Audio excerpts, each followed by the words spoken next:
Қашан үйленесің, осылай жүре бересің ба, уақытың өтіп бара жатыр ғой, ертең таңдап қаласың, ертең кеш болып қалады, өзің қартайып, балаларың кішкентай болып қалады, үйлену деген ол сүннет қой, қашанғы жалғыз жүре бересің, бас екеу болмай, мал төртеу болмайды, тағы да үстіп жүріп біреуге ұрынасың бір күні. Осыған ұқсас сөздердің кез келген 25-тен асқан ұл қыздар пока үйленгенше естиді. Қай жиын тойға барсаң, кез келген туысың, танысың ақыл айтып, сен қате өмір сүріп жүрсің, қазір тезірек үйлену керек деп, орыстар айтады ғой, кому не лень деп. Осылай әрқайсысы сөз айтып қалуға тырысады. Тіпті көшедегі бір көрген таксист, охранник, бір ағалар, көкелерге де айтып қалсаң, бойдақпын десең, ой, сен мына жүрсің де, болмайды, давай тезірек үйлен деп тағы да бір ақылын айтады. Сосын ішіңде бір ой туады, лично менің үйленгенім менен басқа бәріне бір маңызды ма, бәрі менің үйленгенім күтіп жүр ма деп қаласың, ішіңнен ойлап қаласың. Әрине олай емес, ешкімге сенің өмірің шындап келгенде қызық емес, маңызды емес, тек адамдарға әдет болып қалғанда, бойдағы адамды көрген кезде үйлену керек деген ақылын айтып қалмаса болмайды. Өйткені ол сенен үлкен ғой, сенен артық біледі, өмірді бәрін көріп тастаған, біліп тастаған, енді соны көрсетіп қалу керек та. Яғни өзінің ақылды екенін саған көрсетіп білдіру керек. Вот сен мені тыңда, ертең айтпады деме дегендей, өзін көрсетіп қалуға, ақылын айтып қалу үлкендерге әдет болып қалған. Өйткені басқа ақыл айта алмайды. Мен бұл адамдардың бәрі ақымақ, мен ғана ақылдымын деп тұрғам жоқ, бірақ мен әлі бір адамды көрген жоқпын, бауырым деп, інім деп, ағам болса, немесе досым деп, балам деп, мына тіршілігің жақсы екен, елге бір пайдалы нәрсе жасап жатырсың, Алла берекесін берсін, сен жасамасаң, анау жасамаса, кім бастайды, біреу бастамаса дегенде, әркім өз қара басымен жүрсе, кім жасайды дегендей, бұл елді кім жасайды?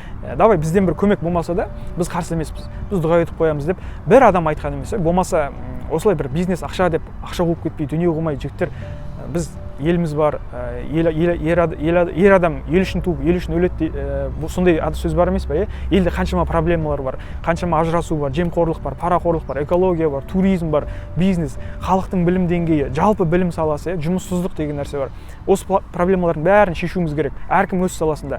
Елдің жыртығына жамау болайық, мақсат мұратың үлкен болсын, ішіп жеумен өміріңді өткізіп жіберме деп ақыл айтып, жол көрсететін аға көкелеріміз бар ма? Жоқ. Елдер деген анау космосқа ұшып, қазір космосты саяхаттап отыр. Марсты зерттеп, Марстан өмір сүру жолын іздестіріп отыр да. Біз әлі ажырасып, пара беріп, той-тойлап жүргенде, ғылымға келіңдер, шығыңдар, шетелге барып үйреніңдер, көріңдер, сол жақтан алып келіңдер де елге салыңдар. ақш-тан біз 100 жылға қалып кеттік, білесіздер ма? Жапония, Кореядан 70-80 жылға қалған екенбіз. Мына тұрған даже Ресей мен Украинадан біз білімді солардан алып жүрдік та, орысша. Бәрі 30 жылға қалып кеткенбіз да. Қой жігіттер, мына жүріс болмайды. Келіңдер, ақылдасайық. Кімнің қандай ақылы бар, кім не жасай алады, кімнің қолына не келеді деп осылай бір жинайтын ағалар бар ма, көкелер, ағайын туыстар бар ма? Жоқ. Осылай ақыл айтып, көріп кездескен кезде қандай прогрессің бар, не болып отыр, жұмысың қалай болып отыр, қандай көмек керек, тағы не жасай аламыз деп ақыл айтып, өзі де сол проблемаларды шешіп жүрген, өзі де солай қимылдап жүрген ағалар болса, шіркін деп айтар едім мен. Бірақ бізде үлкеннің де қазір жасыңда, көріп қалса болды, қашан үйленесің, қашан тойыңа барамыз, осы сенің тойың күтіп жүрме, сенің тойыңда бір ал душы билемесем, бір ішіп, бір құдалармен өзім қатырам бәрін, өзім күтем. Ана жерден қыз алма, негізі, андай рудан қыз алма, Шымкенттің қыздарына жолама, ана қайын жұртқа қара, бай болсын, байдың жерінен қызын ал деп, үйленсейші, жүре бермесейші, тойға барайық та. Біздің үлкендердің, жастардың ақылы осы қазір. Тиіп қалсаң айтатын сөздері, осы бар тойдың айналасындағы сөздері. Тойға бару, кім не киді, кім не берді, қандай жерден қыз алды, қандай жерге қыз берді, кімге шықты, құдалары кім екен, той қандай екен, той қай жерде өтеді екен, той қалай өтті екен, тіпті той бастары қандай екен деп сұрайтын адамдар бар да қазір.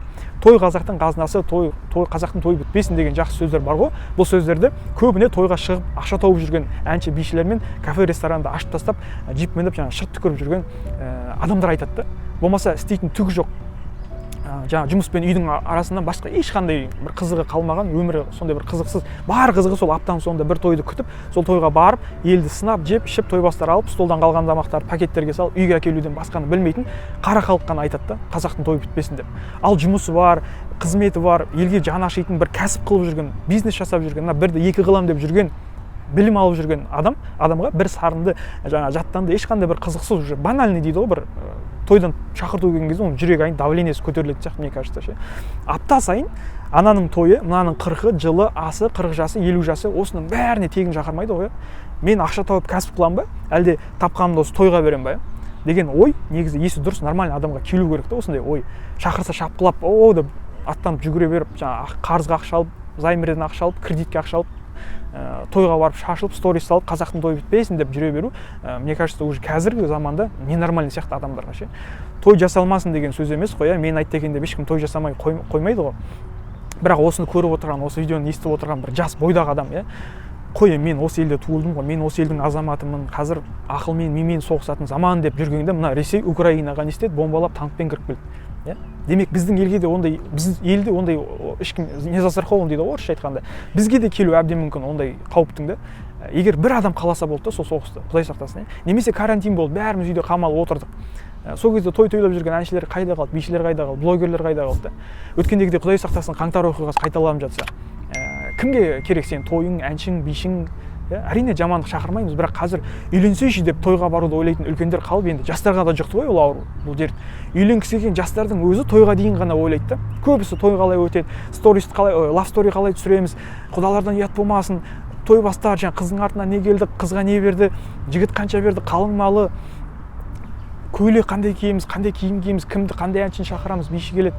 Осыдан ары біз қандай отбасы боламыз, біздің мақсатымыз не отбасы құрғанда, екеуміз бір-бірімізді түсінеміз ба, ойымыз сөзіміз сай ма, әлеуметтік материалдық жағдайымыз тең ба, мен әке болуға жалпы күйеу бала болуға дайынмын ба, әке болуға дайын ба, немесе ана болуға, келін болуға ертең дайынмын ба, бала туып соны асырап үлгі көрсете аламын ба соларға, сондай өмірлік мектептен хабарым бар ма? Әрине жоқ.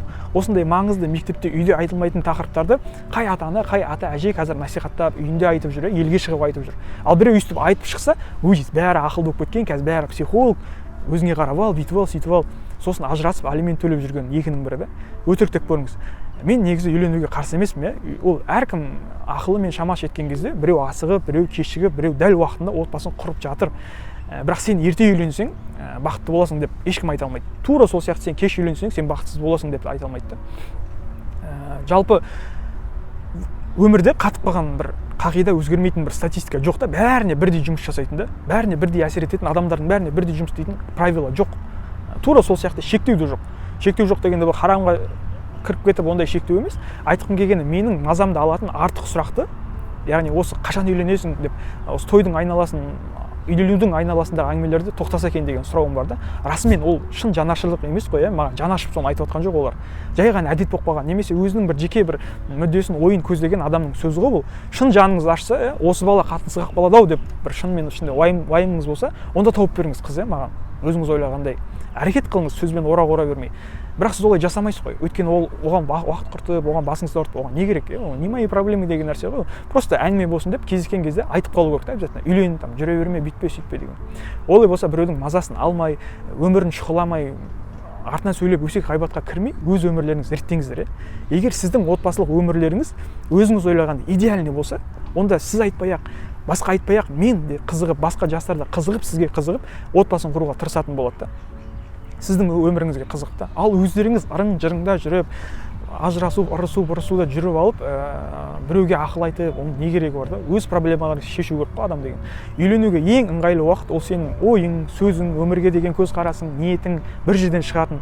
Барынша мүмкіндігінше бір-біріңді түсінетін адамды жолықтырып, еш ойланбастан, менің адам осы деп жүрегіңіз сезіп, көзіңіз жеткенде бәрі сіздің үйленуіңізге көмектесетін болады. Вселенная дейді, Алла тағала бәрі сізге көмектеседі үйленуге. Жоғарыдан қысым келіп, қайтсам да үйлену керек, осы жылдан қалмау керек, осы кезде үйлену керек деп үйленіп алып, сосын ажырасып бір-біріңді түсінбей, екі ойлы болып, ата-анаңды кінәлап, ананы кінәлап, мынаны кінәлап, жүргеннен гөрі елдің жыртығына жамау болып, миды басты кішкене қозғалтып, көкірек көзіңді ашып, бойдақ кезіңде адамдарға пайдалы болуды ойлап, соған қарай әрекет жасасаң, Алла да соған сай, саған адамды жолықтыратынына мен өзім кәміл сенемін.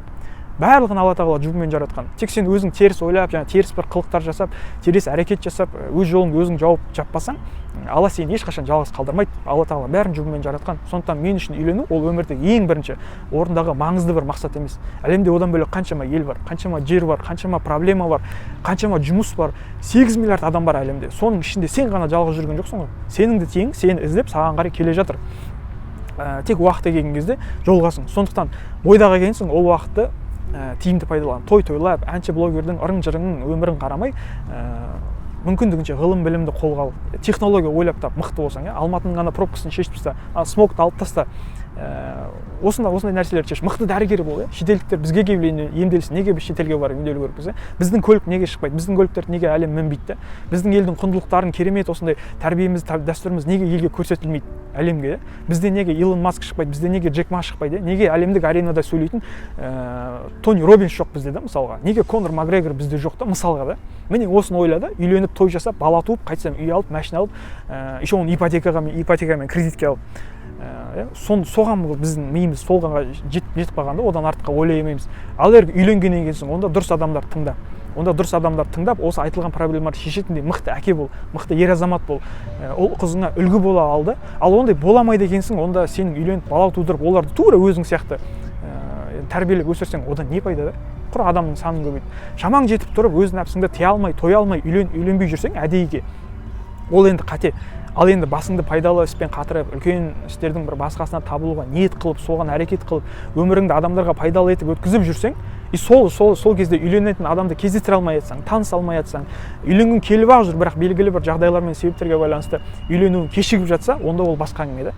Бірақ жақсы жаман, ерте кеш деген нәрсе ол адамдар шығарған түсінік, та. Алла бәріне өз уақытын қойған. Алла бәріне өз уақытын келтірген. Кеш болады сен өлгенде ғана. Ал тірі екенсің, онда сен қазір әрекетіңді қыл, да. Енді бұл менің жеке ойым, бұнымен келісу, келіспеу, бұл әркімнің өз еркі. Мен бұл видеомен, бұл сөздермен маған үйленсейші деп, немесе мен сияқты үйленсей деп мазасын алып жүрген үлкендерге бір үндеуім болсын, және жастарға айтқан бір кеңесім болсын деп осы видеоны айтып шығарып отырмын. Сондықтан келісесіздер ме, келіспейсіздер ме, астына комментарий қалдырып, осы мазаларыңызды алып жүрген үлкендерге осы видеоны жіберіп, жастарға жіберіп, мүмкіндігінше көбірек осы видео тараса екен деген ниетім бар, сұрауым бар. Сондықтан қош саламат, келесі видеоға дейін.